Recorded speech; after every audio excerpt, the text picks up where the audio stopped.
Valley. Together, PIPC and state parks work in close partnership to manage our state parks in New York, including our exciting plans for the development of Sojourner Truth, Kingston and the town of Ulster's first state park. So this year, 2024, is an especially exciting time for the creation of a new state park. It will be the centerpiece for the celebration of New York State Parks' 100th anniversary. The 1924 State Parks Act established the state's park system as the oldest and, I would say, the greatest state park system in the country. So on behalf of the Palisades Commission and New York State Parks and Acting Commissioner Randy Simons, thank you all for attending tonight's information meeting. This project is happening thanks to Governor Kathy Hochul's great support for New York State Parks. In particular, the governor's New York Swims initiative aimed at enhancing access to swimming facilities and learn to swim programs for all New Yorkers became really the impetus, the basis for funding the development of this park. So yes, spoiler alert, you will see swimming facilities as a part of the park plan this evening. Many of you are already familiar with the site, but may not know as much about its history. So just quickly, for starters, the land on which the park sits is the ancestral home of the Usopis, Lenape, and Mohican people who maintained villages up and down the Hudson River for millennia before colonization. Sojourner Truth, our namesake, was born in the area in 1797 and spent the first 29 years of her life in the area. By the late 1800s, this land was a place of industry and a major source of employment that was crucial to the local economy.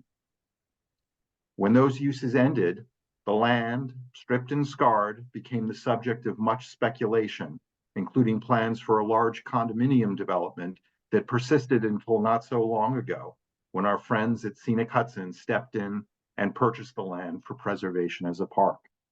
So representatives from Scenic Hudson are here with us tonight. So we'd like to thank them for their really heroic actions to protect the land and for their steadfast commitment to land conservation and environmental protection throughout the Hudson Valley. Today, Scenic Hudson manages Sojourner Truth Park through an agreement with PIPC and state parks, while plans for the full improvement of the site are developed. Once the park is built, PIPC and state parks will manage the park and its new facilities directly. That's why we are here tonight. Design consultants working for the state have developed exciting plans for the park that we're going to share with you so that we can get your feedback before the design is completed. Once the team finishes its presentation, we'll ask for your comments and questions. The team will explain in a few moments how that will work. It's been an exciting process for us.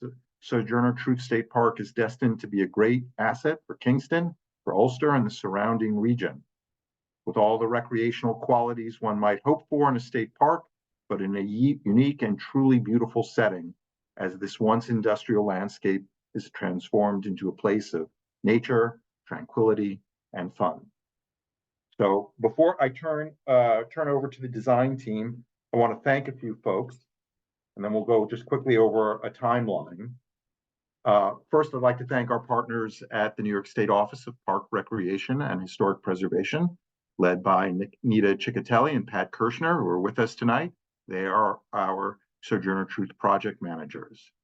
I'd like to again thank our friends at Scenic Hudson, who helped manage the site and who recently funded the construction of and delivery of the fantastic waterfront pavilion that opened just a few months ago.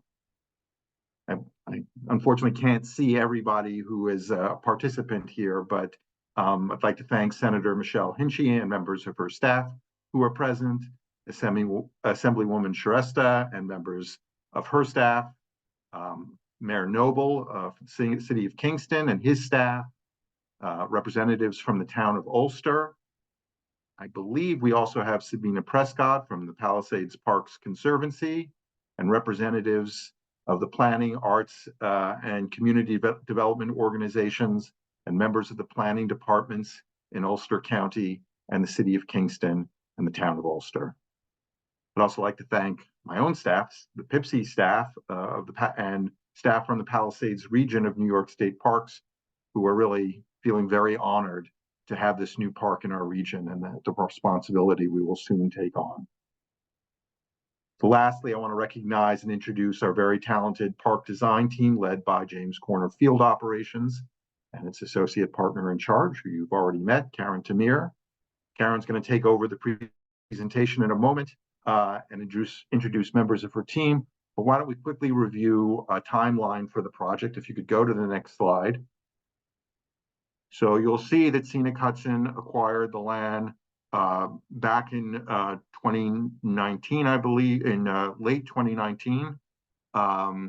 They engaged in a framework, an outreach planning process that really helped inform the process that we're in today and the development of the park on an interim basis, the park you can enjoy when you go out there today.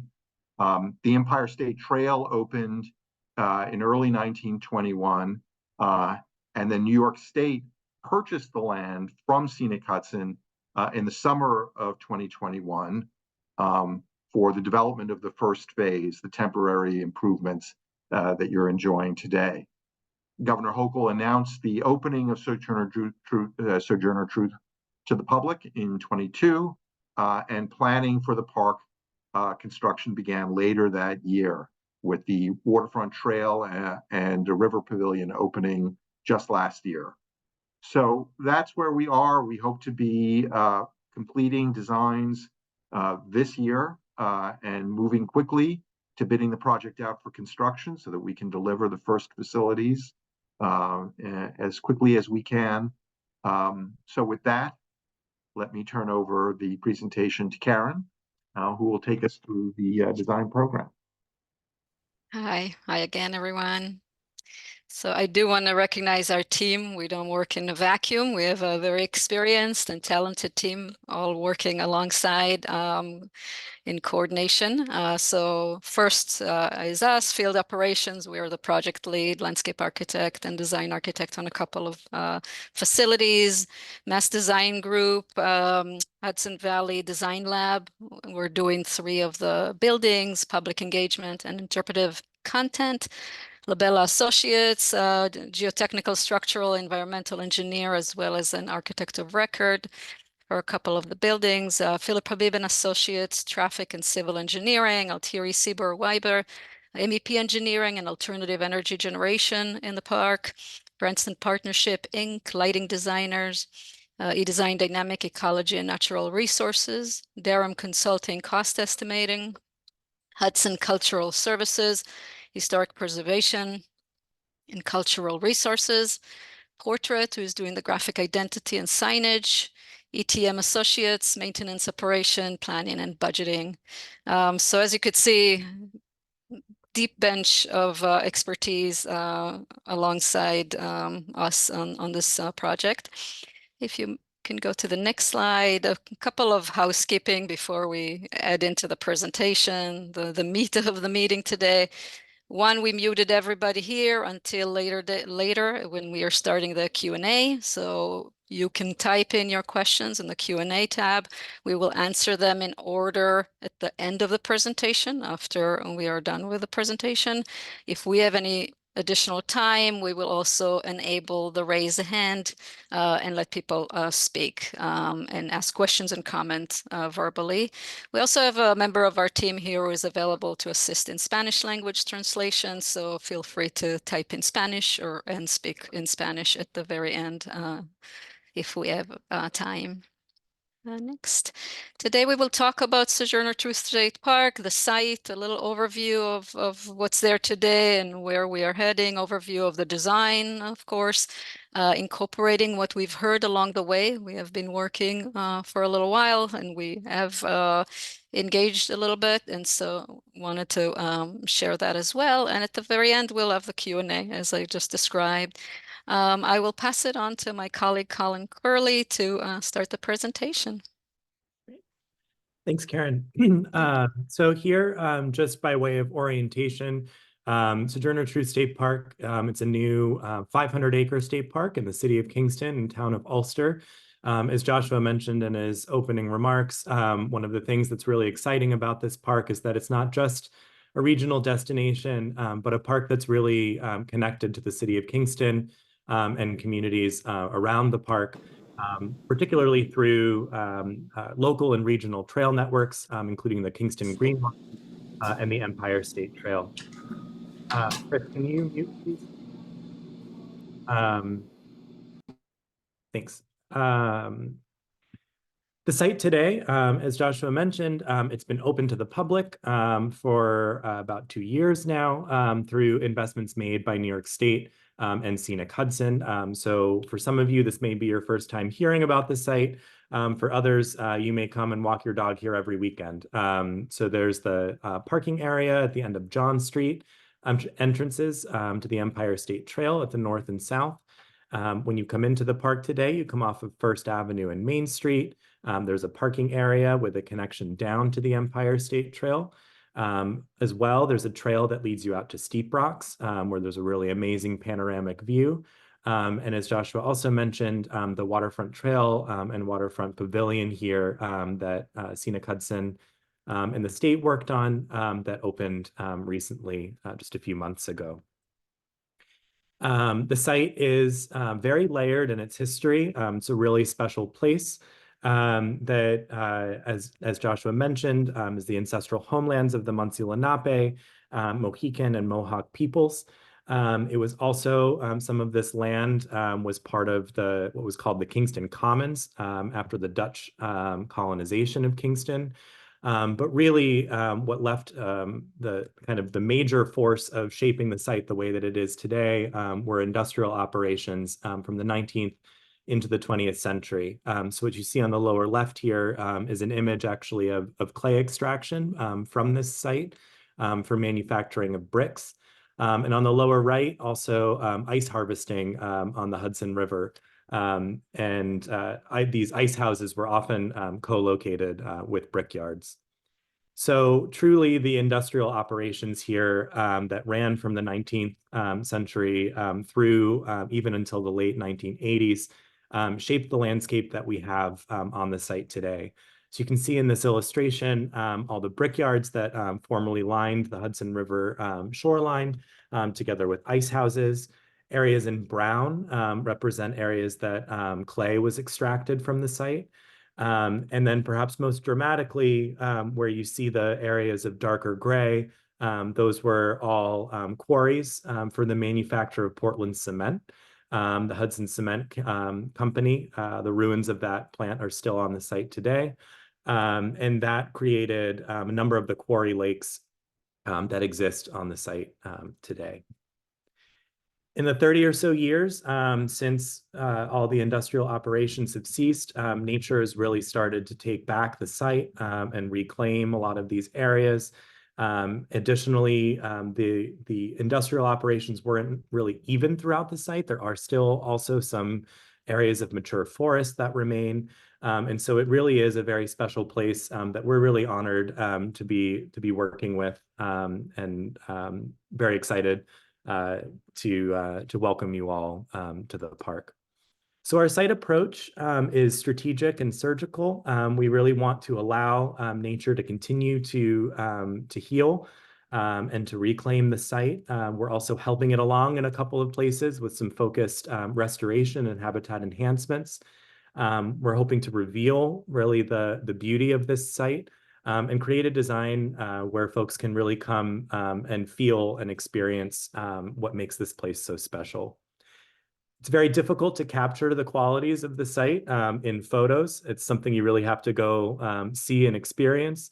But these 4 photos here really kind of give you a sense of the diversity of landscapes that we have throughout the site. On the lower right, the dramatic cliffs at Steep Rocks. The overlook really is up there at the top. The ruins of the Hudson Cement Plant Company on the upper right-hand side. On the upper left, we have the mule barn that remains from the Schultz brickyard that once operated on the site. And on the lower left, Quarry Lake here, which is one of the lakes left behind by the Portland Cement quarrying operations. As I mentioned earlier, today when you arrive at the site, you enter in off of First Avenue and Main Street. As part of this project, we're introducing a new entrance at Route 32 with a dedicated left turn lane to enable folks to utilize Route 32 rather than local roads to access the park. That main park road continues along and leads to the main parking area in the same location where it is today. And then we also have a one-way road internal to the park that leads to dedicated parking for the Quarry Lake swimming. Of course, then also the entrances to the Empire State Trail for bicycles and pedestrians remain on the north and south ends of the site. As part of our kind of strategic and surgical approach to the site, our larger areas of intervention are concentrated on formerly disturbed areas of the site in order to protect habitat and valuable natural resources that we have on the site. These also then coincide with a number of different chapters of history within the park.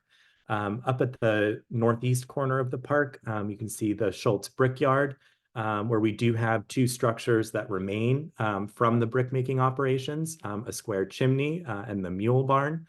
This being kind of a quiet place within the park with a protected cove on the Hudson River, and being kind of a nice space along the Empire State Trail as a destination within the park. The Commons is really kind of the heart of the park. This is a space that we've designed in the footprint of the old Hudson Cement plant company to be the space for community events of all different scales. And this is really kind of the main arrival point within the park. To the south, Steep Rocks, which we've mentioned, you can go out there today. We're looking at improving connections out to Steep Rocks, but this really being a fabulous opportunity for panoramic views that go from the Kingston Rhinecliff Bridge all the way down to Kingston Point and Kingston Point Beach and points beyond at an elevation of around 200 feet above the Hudson River. And then, of course, as Joshua mentioned in his introduction, the West Quarry Lakes over on the other side of First Avenue, where we are opening up Quarry Lake to recreational swimming access. Connecting all the different focus areas of the park is a robust new trail network that really offers opportunities to traverse the varied landscapes of the park. The trail network's been developed both utilizing existing haul roads and footpaths, as well as creating new connections where the connections don't exist today, and offer a variety of opportunities for both kind of quiet solo experiences, more immersive nature trails, as well as expansion of shared use trails, particularly this Midland Ridge Loop that offers connections from the Empire State Trail up to the Commons and back down again. But here really just by highlighting these loops, pointing out the variety of different experiences that one can have visiting this park. In the years since the park's been largely left alone, a number of native species have taken up residence within the park. And one of the things that's really interesting is that it's not just the kind of areas of mature forest, but actually some of the most disturbed parts of the site that are important habitat. For example, we have a number of bat species that have taken up residence in rock crevices and cliffs throughout the park. If you're lucky, you may see some of these on your visits. I know I myself have seen bald eagles at least 3 or 4 times in visits to the park. Supporting all of the new park programs and facilities is a new and robust climate conscious infrastructure system. So you'll see here supporting for heating and cooling of buildings that are functional year round. We're utilizing geothermal heating and cooling. The roofs of structures within the park will have solar panels for energy generation that helps to offset energy consumption within the park, as well as to fuel electric vehicle charging that we are providing in each of the parking lots with the potential for future expansion. Additionally, as far as natural systems, we are restoring a meadow over by the Commons and also enhancing some wetlands over at Quarry Lake to improve biodiversity and increase pollinator habitat. So jumping in a little bit more color and flavor to kind of go on a tour, if you will, through the park, starting here at the Commons, really, again, the heart of the park and kind of the main arrival point and destination. So entering into the park, you'd come along the main park road, arrive at the parking lot. It's in the same location as it is today, but expanded and improved. We're also introducing an arrival area so that as you get out of your car, meet up with friends, either in a large group or a smaller group. There's a place for everyone to kind of gather and get oriented, park map and signage, as well as an introduction to Sojourner Truth, and seating and bike racks so that you can really kind of gather and embark on your journey through the park. At the center is the restored meadow. This is also designed so that it could be mowed a few times a year for movie screenings or picnics or other informal gatherings. And then after you pass kind of through the meadow, you arrive at the kind of at the proper of the Commons. Here, really designing it for flexible use and program, keeping the event ground at the center open for gathering area for concerts or for markets, reserving one of the old foundations as an area for a temporary stage to be brought in, providing infrastructure for power for those events. The shed is an existing structure that we're preserving the steel frame of and introducing new PV panels on the roof that'll help to generate electricity and increase shade. And then over on the eastern side, what we're calling the kind of plug and play flexible program area, a place with picnic tables where day camps could come set up, teens could hang out after school. And then up on the upper right-hand side here, areas for food truck parking with infrastructure so that food trucks could set up here in season. To the south end here, we're depaving one of the existing foundations, introducing some trees and seating for shade. And then up on the left-hand side here, at an elevation around 20 feet above the kind of event ground, is the Remnant Ramble, which is a really exciting place to kind of wander through a series of walls and foundations of the old cement plant that have become canvases for graffiti artists. So here in rendering, you can see the view as you come across the restored meadow and arrive at the Commons in the event ground. To the right-hand side here, you can see the new restroom building that'll provide four-season restrooms. To the left, you see the shed, and then over to the west of that in the plug and play, an idea of temporary markets or event kind of setups for the community in that space. Here over in the plug and play flex zone, a space that could be a great place for teens to come hang out after school, a place to set up games, markets, things of that nature. And also designing it so that it could be a space that can, whose use can extend kind of into the evening as well. So here kind of showing again the idea of a market or something of that nature taking place. The shed over here to the left as that kind of flexible open air pavilion. The event ground, we're keeping pretty wide open, as you can see it here. In the foreground, these are the ruins of the old silo. So you can see on the upper right hand here, we're standing on those silo footprints and looking to the south, where a temporary stage could be brought in for a small concert, anything actually up to around 1,000 people we've planned for in terms of designing the infrastructure of the park. Jumping up into the Remnant Ramble, a really kind of a fun place where nature's kind of taken over and kind of mingled with these old industrial ruins, and graffiti artists have made their marks, keeping this really as it is and really preserving the kind of found nature, the kind of gritty and tough post-industrial character of the site, while also introducing some furnishing for moments for folks to pause and gather within the space. Returning kind of now here to the southern end of the commons, you can see that bosque of trees within the old foundation and the shed beyond. And then if you kind of turn around from this vantage point, you'll then be on your way out to Steep Rocks. So this here on the left in this key map, you can see the commons.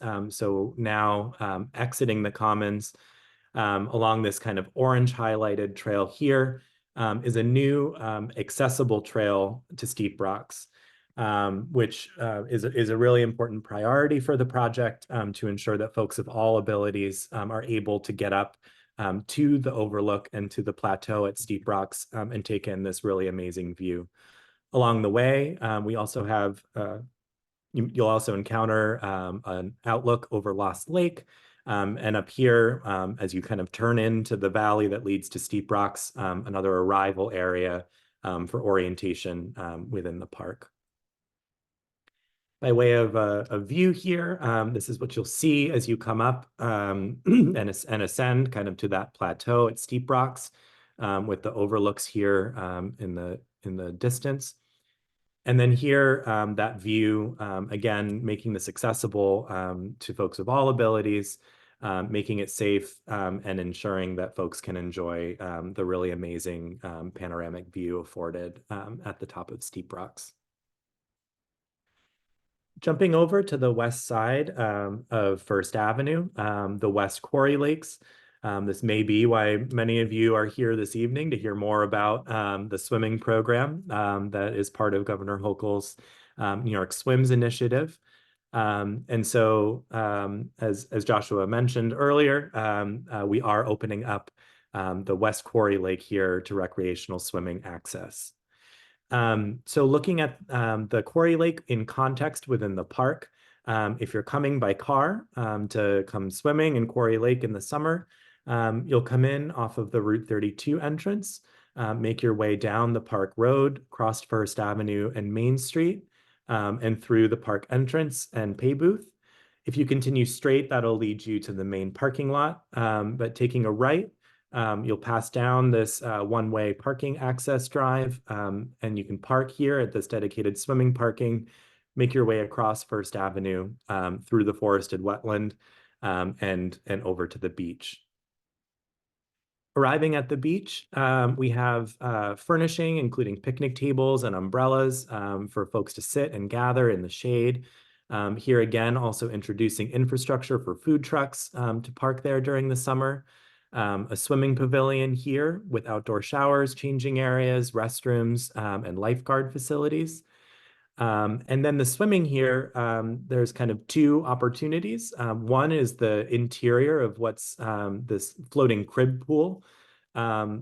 Basically what this is a floating pool with a kind of basket or crib on the interior that allows for lake water to enter in, but provides shallow wading, a shallow wading and shallow swimming opportunity. So the depths in there ranging from 2 to 4 feet. And then for folks who want to brave it and go out into the Quarry Lake, we have a buoyed swim area that you access from the floating crib pool. Then along the ledge, again, just some other seating opportunities in sun and shade to gather in the summer. And we're also introducing here the opportunity to come up and hike along a forested ridge that passes around the Quarry Lake with overlooks onto Quarry Lake and to Poplar Pool on the other side of the ridge. This rendering may be familiar if you've seen it, perhaps in Governor Hochul's State of the State, but an overview here just showing that floating crib pool, the buoyed swim area, the swimming pavilion and beach, and then the trail winding its way up through the forest up here to the right. Down at eye level, we can see the kind of introduction of movable furnishing as well as fixed umbrellas, the floating crib pool here with the buoyed swim area, and the gangway that connects from the beach down to the crib pool. Jumping back over to the kind of northeast corner of the site at the Schultz Brickyard, you can see here two images of the structures that remain from the Schultz Brickyard. But you'll also notice, and you may have noticed if you visited the site, that you'll find bricks that bear the names of the different brickyards kind of strewn throughout the site, particularly along the shoreline.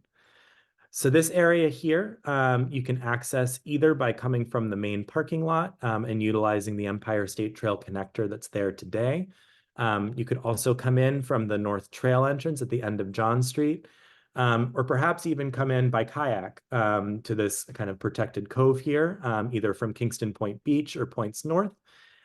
We are introducing a trail here so that folks can more easily access the cove or pull your kayak up if you wish. And then the mule barn here being kind of a main event, if you will, along the Empire State Trail and creating some flexible community spaces that surround it. So zooming in on the mule barn, we're restoring and stabilizing the mule barn facade and introducing four-season public restrooms at the northeast corner of the building. And then the landscape surrounding it being this brick terrace with amenities for folks that may be biking or hiking on the Empire State Trail. So creating this space as an opportunity to come off the trail, perhaps lock your bike, get a drink of water, use the restroom, sit in some shade, and then continue on your way. Another element within the mule barn site plan here is the storytelling circle. This we see as kind of a smaller, more intimate community gathering space in relation to the commons and to the larger event spaces there. And as an invitation to honor Sojourner Truth's legacy as an orator and an itinerant preacher, by sharing your own stories within this space through spoken word, dance, or other performance. Here we can see an overall aerial rendering of the mule barn and the brick terrace that surrounds it, the Empire State Trail here on the left, as well as the storytelling circle here in the foreground. And then down at eye level, a better kind of zoomed in view of the storytelling circle. The seat wall here made of gabions with bricks salvaged from the site and creating this really as a small kind of more intimate gathering space along the Empire State Trail. As Joshua mentioned at the beginning, this project is really building on the past efforts of Scenic Hudson. In particular, there was a engagement that took place in 2020. It's provided us with a lot of really valuable information about priorities and goals that the community has for the park, as well as things that folks would like to do within the park. And so we've taken this into account and built upon this with our engagement partners at the Hudson Valley Design Lab of Mass to pop into events happening in and around Kingston. You can see some images over here on the left from our pop-in at the Spring Fest last May. We've also invited folks out to the site for guided walks to kind of learn more about the site and hear more about what makes the site special to you. And also had a series of kind of focused conversations within the Kingston community. I'll also point that this engagement that we've done has really helped to kind of confirm a lot of what we heard from the Quarry Waters engagement. And you can see here from the May 6th event, well, there's a lot of stickers everywhere and people are excited to do a lot of different things within the park. We have a pretty big concentration of stickers around swimming. And so are really excited to be able to offer that as an opportunity. So here, overall, through the engagement that we both received and have embarked on since we've been working on this project. We've kind of synthesized it into a series of themes here that have really kind of informed our approach to the design, and which we hope you also see reflected in the design. So in kind of starting from the upper left here, in terms of legacy, really honoring the legacy of Sojourner Truth, which we feel folks are invited to do by sharing their own stories within the storytelling circle, and through walking and reflection within the park. History and preservation, we have a number of really great resources within the site. The mule barn and the chimney we're restoring, but a lot of these other concrete remnants from the 70s and 80s, we really love the tough character of where they are, of how they are. And we're not looking to sanitize the kind of character and the grittiness of the found kind of character of the site. Recreational opportunities, of course, swimming in Quarry Lake is a big one. But we also, through the trail network that we've developed through the site, are offering a pretty wide variety of recreational opportunities, either for biking or for more kind of contemplative nature, immersive walks through nature. Community spaces are really important, and we've worked to try to incorporate a number of different opportunities and spaces to accommodate community programming of a variety of different scales. Spaces like the shed up at the Commons provide an open air pavilion with infrastructure for folks to set up events. Climate and sustainability is a huge priority for us as well. So again, the sustainable systems that we're investing in within the park, including the solar panels and energy generation and electric vehicle charging. And overall, again, the approach to the site, really trying to have a light touch and minimize our impacts, but also to help nature along in a couple of places through our focused habitat restoration and enhancement efforts. So by way of schedule, where we are right now, we'll be continuing to document this design throughout the summer, planning to start construction in early 2025.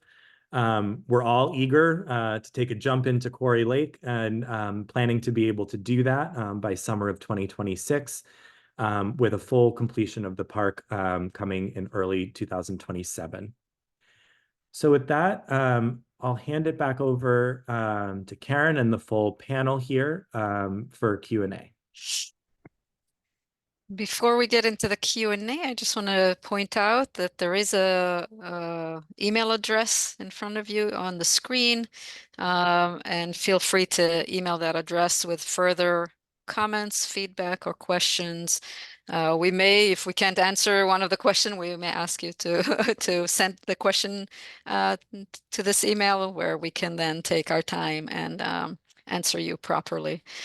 I will start with the questions from the top. There are a couple of questions and group questions that are similar. There are a couple of questions regarding the water quality of Quarry Lake and whether there's a algae bloom has been observed in the lake. I'll start to answer. If anybody here would like to add to it, by all means, in the panel, but just to say that there are a number of reports been done on the lake starting from, I believe, 2019, even before we started to work on this, and been issued. The lake is fed by groundwater, so the water is turning. There is no algae bloom observed, and the turning rate is such that the lake remains clean and is suitable for swimming. Similar analysis and reports were not done on every lake in the park. So this is a particular to Quarry Lake, which we were very happy about. I don't know, Nick, if you wanna, I know eDesign Dynamic did a little bit of work on this. Nick, if you wanna add anything, by all means. No, we reviewed those reports that you mentioned, and yeah, confirming that it was both considering the turnover rate as well as some of the standards set by the Department of Health regarding coliform and other standards that are set for swimming health, and all of those values met the standards. Thank you. I'll also Um, just note that the state police were good enough to send a dive team into the lake, and they surveyed the bottom for any old industrial equipment that might be down there, and that came back negative. Found a few bicycles that migrated in over time, but no industrial equipment. The next question is regarding charging of admission in the park. Please explain the fee structure. Will it be a charge for parking and walk-ins will be free? Joshua, I'm going to pass that question to you. Sure, thanks. So this park, like many of our parks in the region, will charge a vehicle use fee during the prime season. So it's cars only, per car, not on the number of passengers in the car, but per vehicle.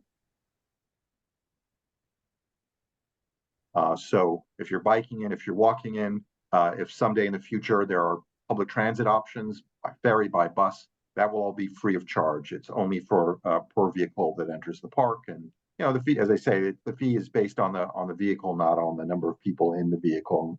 And I think our maximum rate in the region right now is around $10.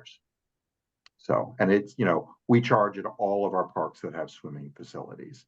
And just so everyone knows, the fees collected go into what's called a special projects infrastructure fund held by state parks and is used by the regions to maintain our parks. So it does go directly back into the care of our parks. Thank you. Nick, a question for you. Are there any plans to encourage establishment of certain native plants community and that would be adapted and present habitat? Could some of the open area be considered to establishing grassland? I'm sorry that I'm kind of condensing the question a little bit, so Nick remembers it.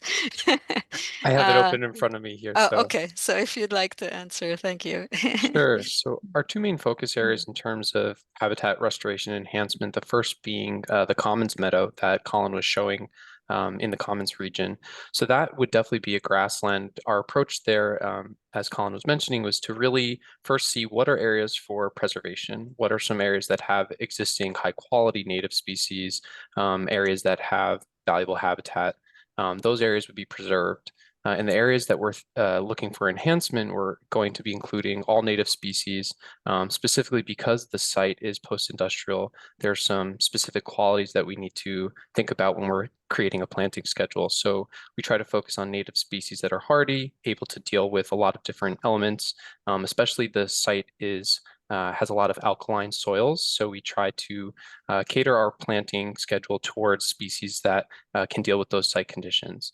So in the commons, we're definitely focused on native flowers, native seeding, native grasses, all of those to be, catering towards not only people use, our patrons, but also shrubs, smaller trees that can provide habitat for birds and all of the other ecosystem benefits that come along with that.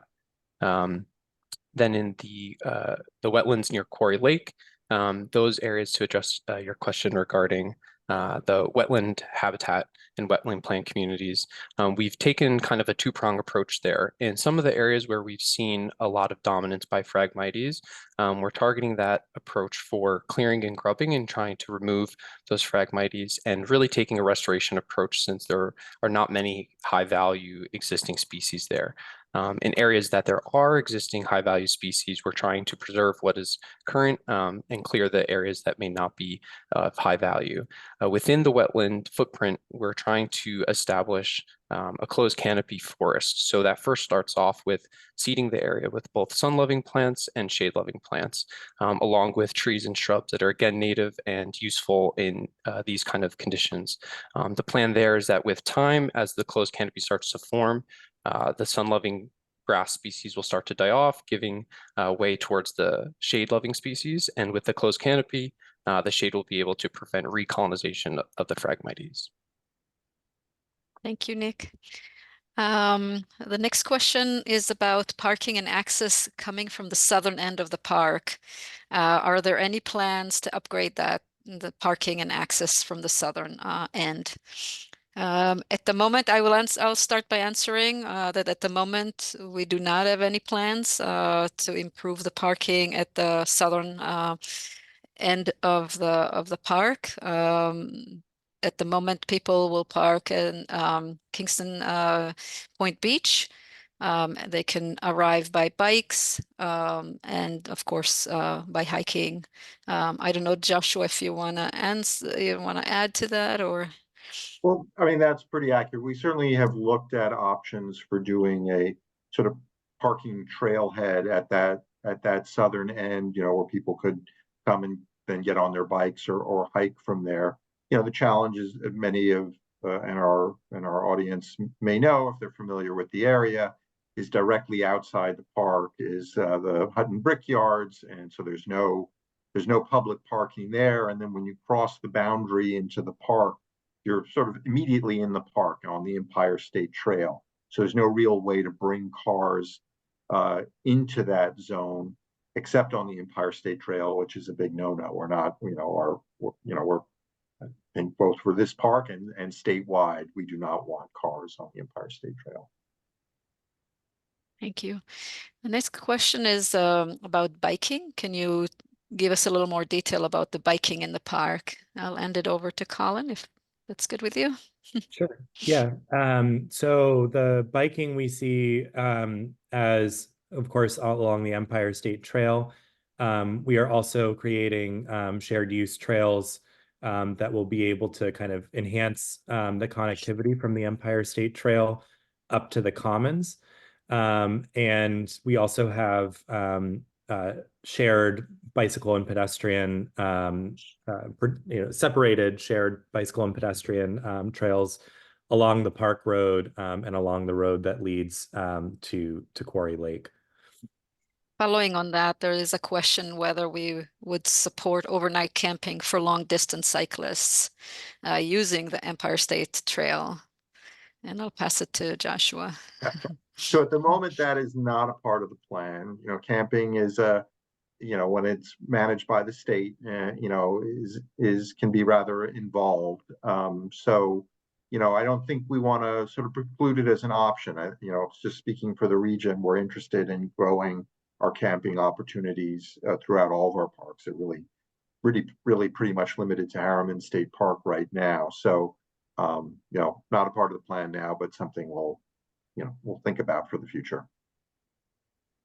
And while we have you, there is a question whether kayakers or cyclists will be required to pay the park entrance fee. So again, if you're arriving by car, if you're bringing your kayak in a vehicle, yes, if you're going to park there. I mean, I don't think we've really thought through the options for people just dropping off, but yes, a fee would be charged in that instance. Really, there is not presently a plan to create a parking lot at the north end of the park closest to the Kayak Cove, because we're of concerns about directing a lot of public traffic through a small residential community there in East Kingston. So the closest parking lot would be that main parking lot, which I actually looked the other day is over 1,000 feet from the waterfront pavilion, and a little bit further to the cove. Thank you. So next is congratulations to PIPSI, OPR, PH, and field operation for exciting project. This will be a massive management and programming challenge. Which entity will assume responsibility, and how was that chosen? Do you have any preliminary budget for management? So once this park is more fully developed with swimming and all the other facilities you saw in the presentation, we expect to step in and staff the park and run it like most of our other state parks in the region with PIPSI and state park staff. We are working with state parks on a staffing plan. So no, we don't have a budget for it yet, but the governor is investing a lot of money in this park, including swimming, and we expect to be staffed so that the park can open. So that's no budget yet, but our plans, including seasonal lifeguards and all that, have been sort of warmly received by the state.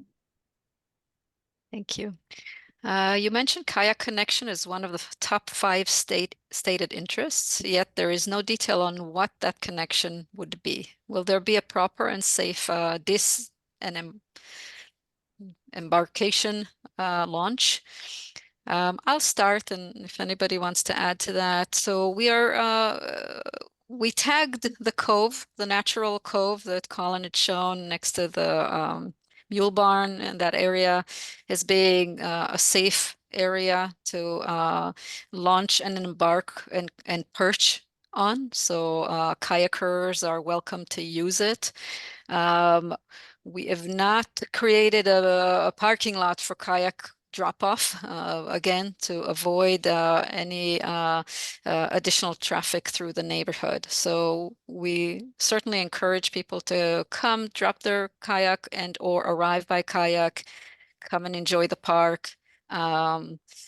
That's where it is. There may be in the future, if that's a very popular program, there may be progression on that program, but that's where the plans are.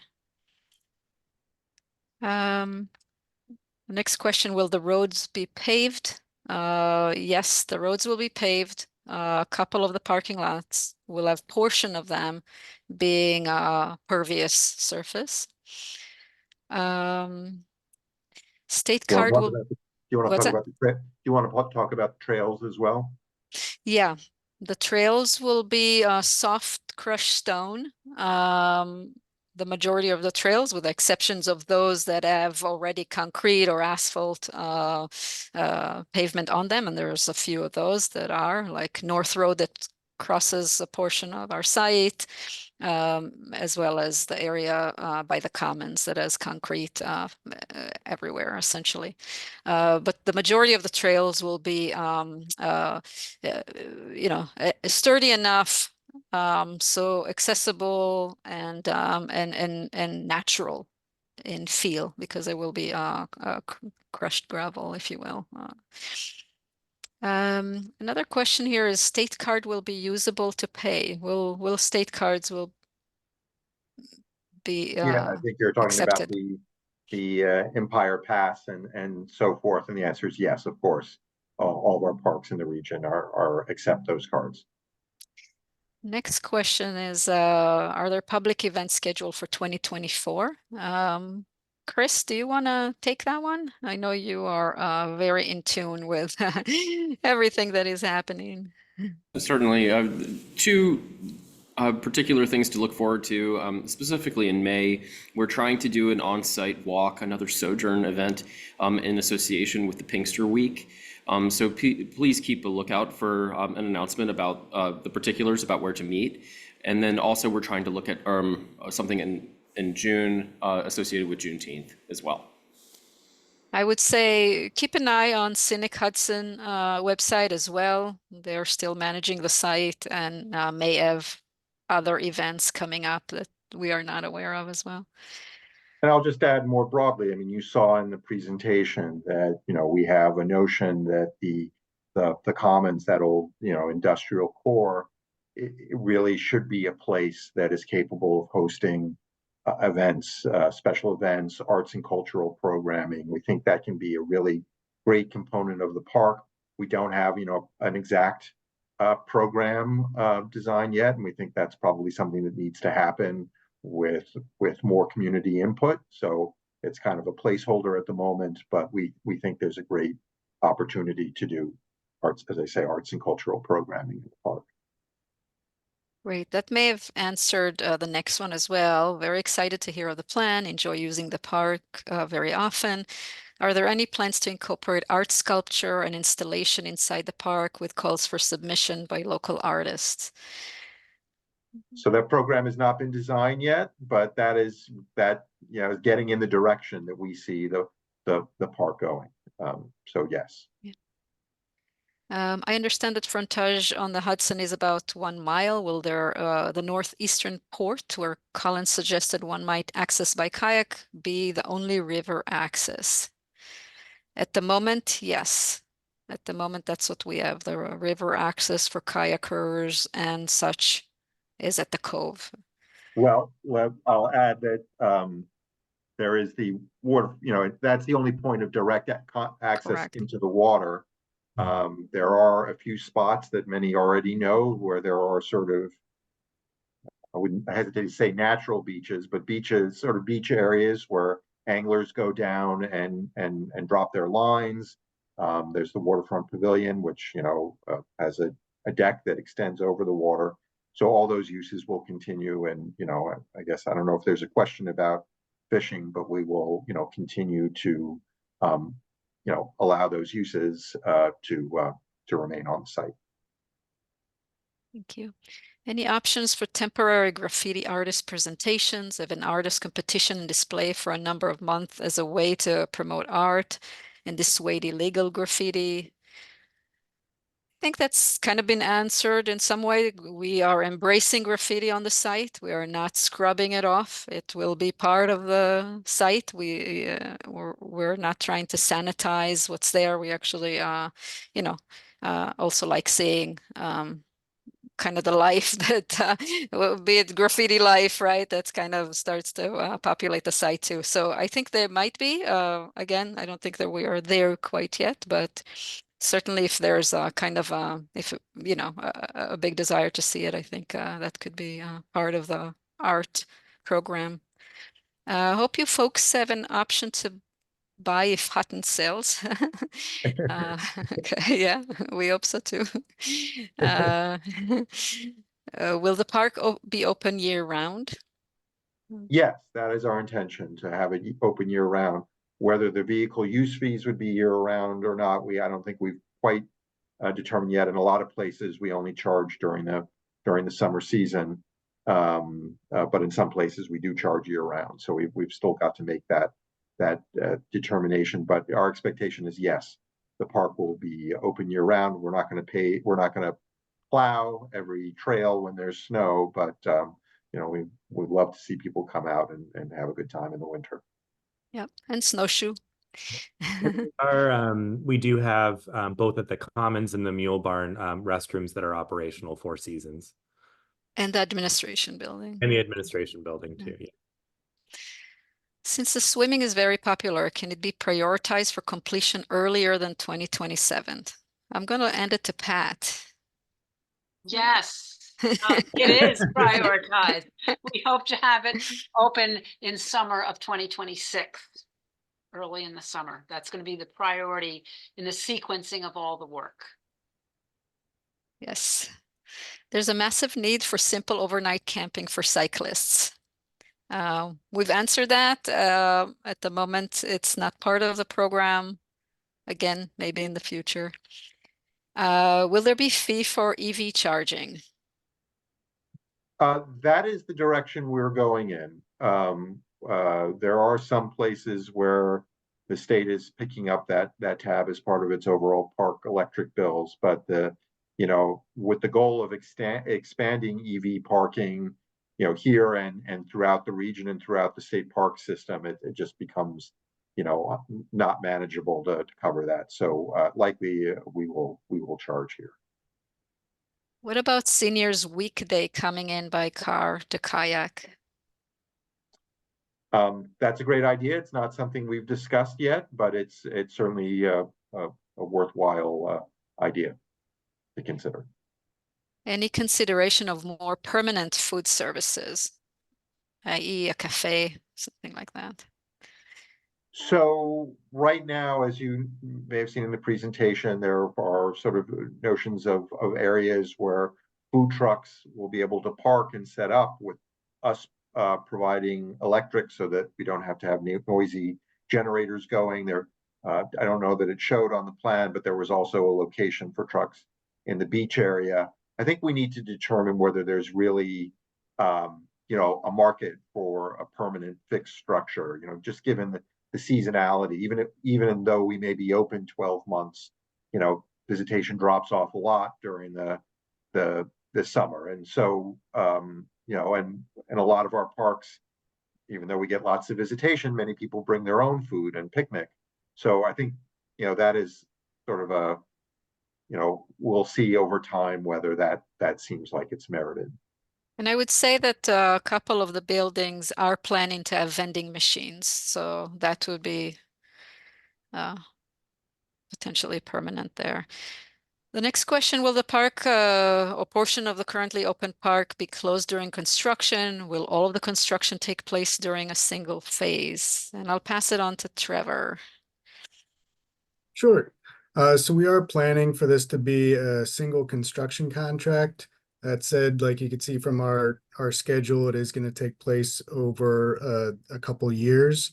The one element that we want to make sure that we keep open as much as possible is the Empire State Trail connection itself.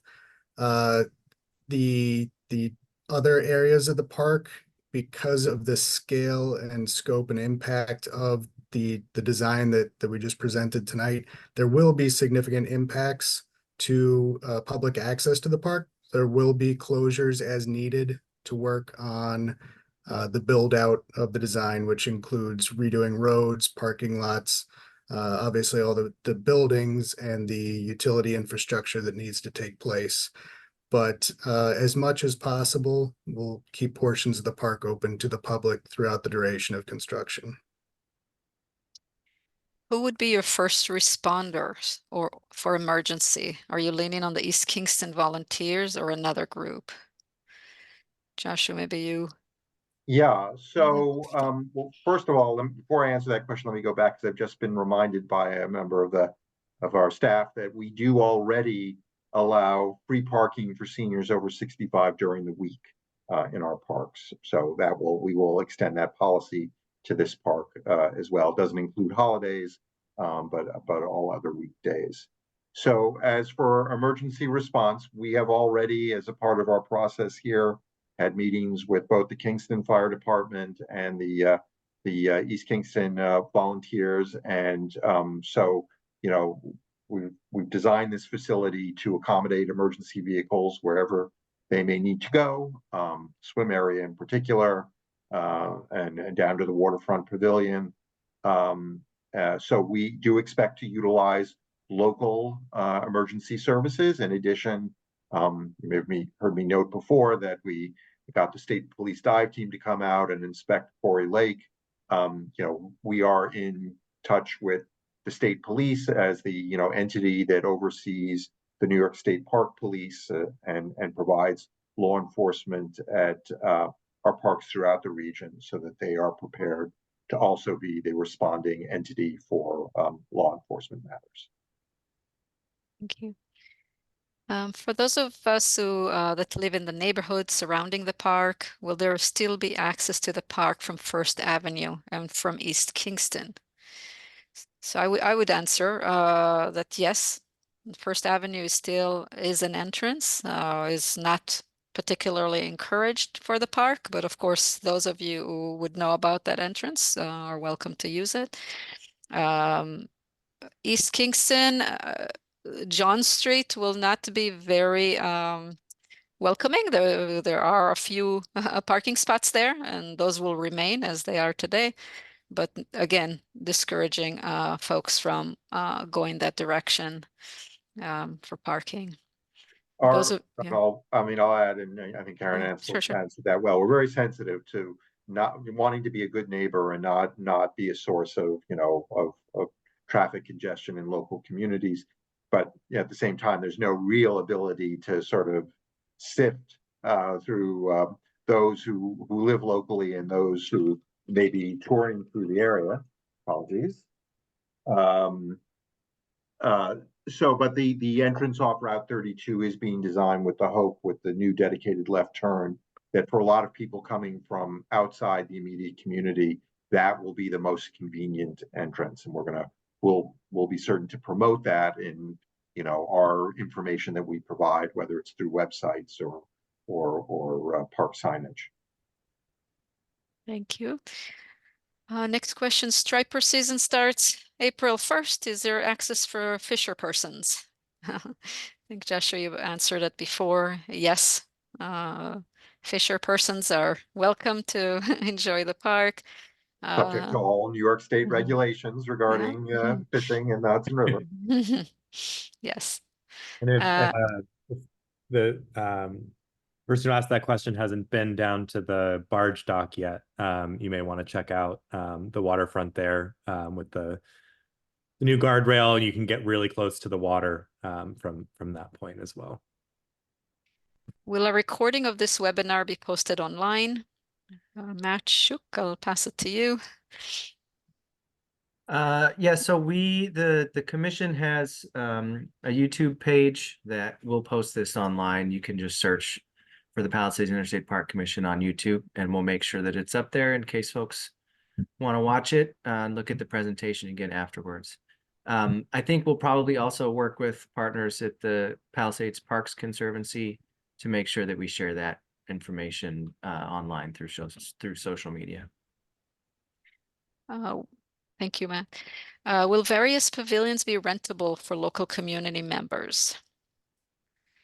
Joshua. So, I mean, so the park's not being designed with, you know, a variety of pavilions at this point. So, and the answer is we do, you know, normally, you know, make special event permits available to groups over 25. They're required under our regional regulations.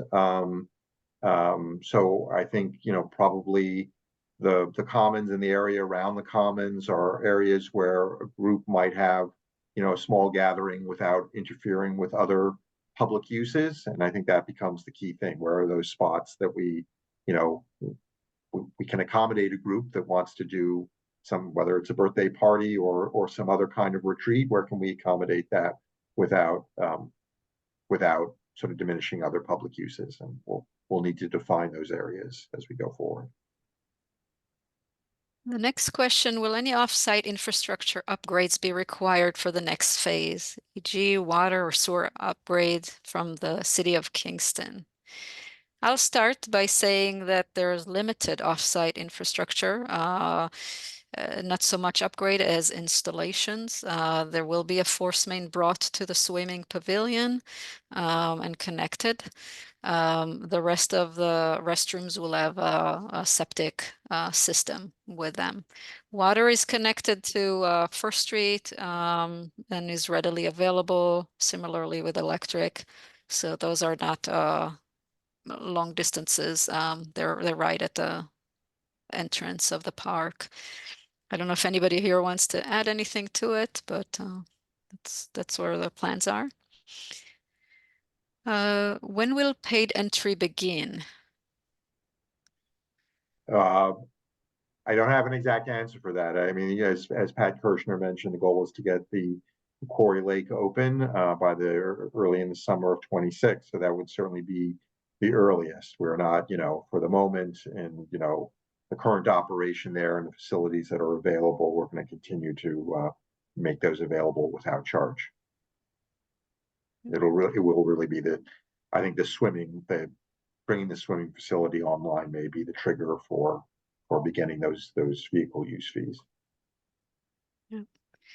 What a great opportunity for water taxi, kayak from Ryder Park or the Kingston Park, both of which provide a good amount of parking. So, yep, if you want a parking spot and to kayak from, those could be some of the areas you can utilize. Thank you.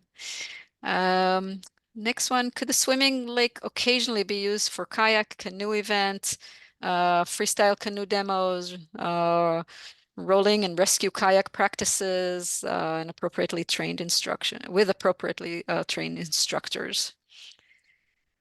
So I think the answer there is it would be challenging to consider something like that during the swim season.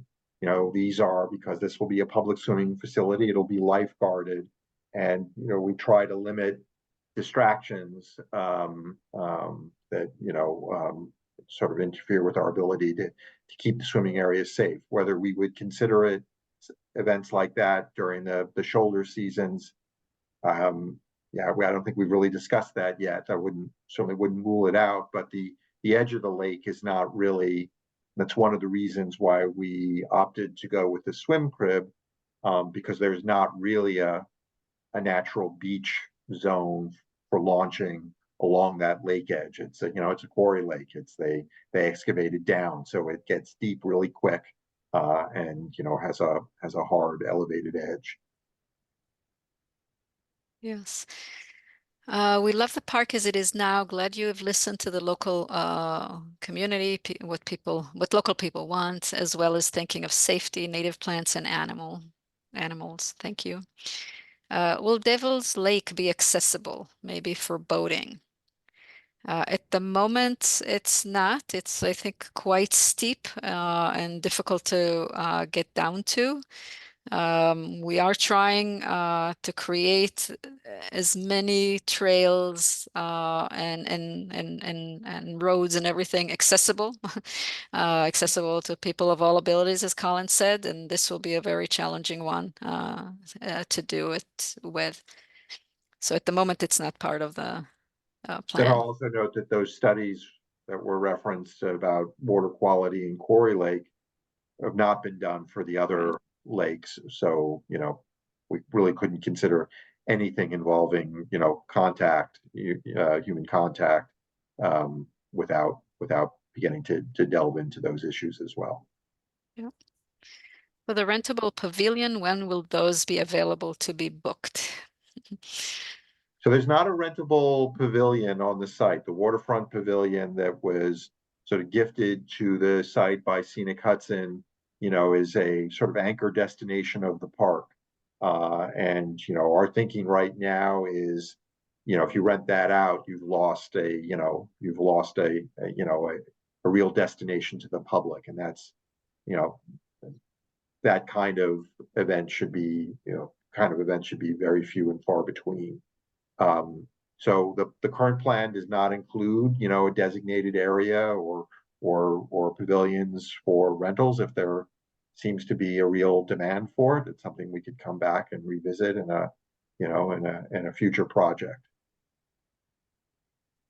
Thank you. I did enable the hand raising if anybody wants to ask a question. Oh, I'm sorry. I see a couple more questions. Or one more. Will there be night programs? So the plan you saw, and I think there was at least one image, the one area where we are, contemplating lighting that would allow for an evening event is that commons area. So that would be the one place to consider. And of course, there would be lighting connecting to the parking lot to make sure people can navigate safely in and out of the park. So that is, at this point, the only location we are really contemplating for special events. Our parks in the region normally have a sort of a dawn till dusk operating hours. That would be the sort of the default plan for this park.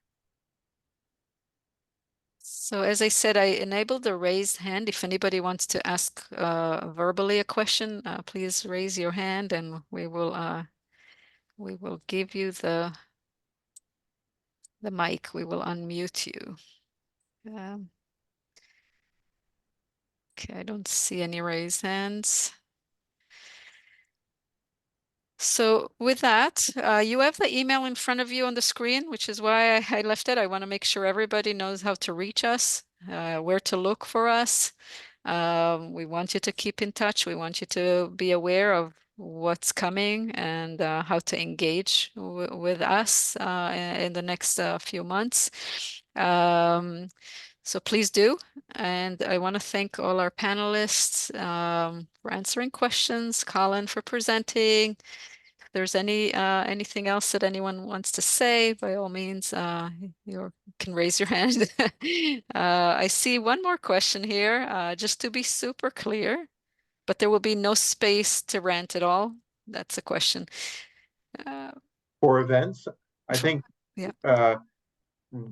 We do not at this point have a designated area, but we do, in our parks, many of our parks rent, areas that maybe just be cordoned off or roped off where a group can have an event, and I think we need to figure out what those spaces are, maybe around the commons area.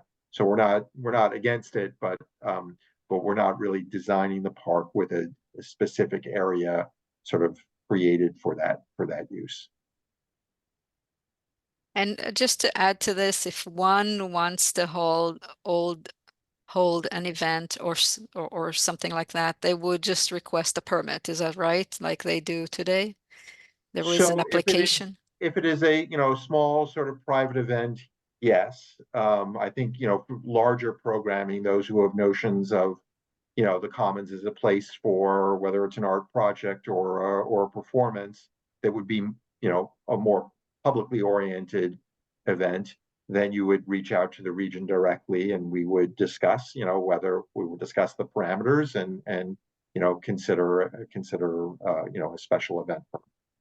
And the storytelling circle, for example, Our notion right now is that it would be sort of open for casual use for people to gather and, sort of be sort of more of a free form or freestyle kind of space. There might be times where the park or a park partner might offer, a storytelling program or some sort of participatory kind of program. So, I think if there are people in the audience here tonight who represent organizations that might want to schedule time to do something, they should. I mean, we're a ways away at this point from having it ready to use, but they should reach out to us and we'll talk about it. Thank you. Well, hopefully that answered the question. There is time, as we said. It's everything will be under construction for a little while. But thank you, everybody. Thank you for attending. Excited to see the number of attendees and excited, to continue to develop the project. Anybody on the panel wants to say last words? I just want to sort of on behalf of the region and the Palisades Commission and state parks, really, it's great to see so many people having logged into this, and thank you. And this is not the end of our interest in hearing from you. So please do consider reaching out to us over time if you have thoughts, if you have questions, and we're really excited to get this project done. It's a fantastic site, and we're lucky to have such a talented design team helping us realize that vision. Thank you. Thank you, everybody, and have a good night. Thank you.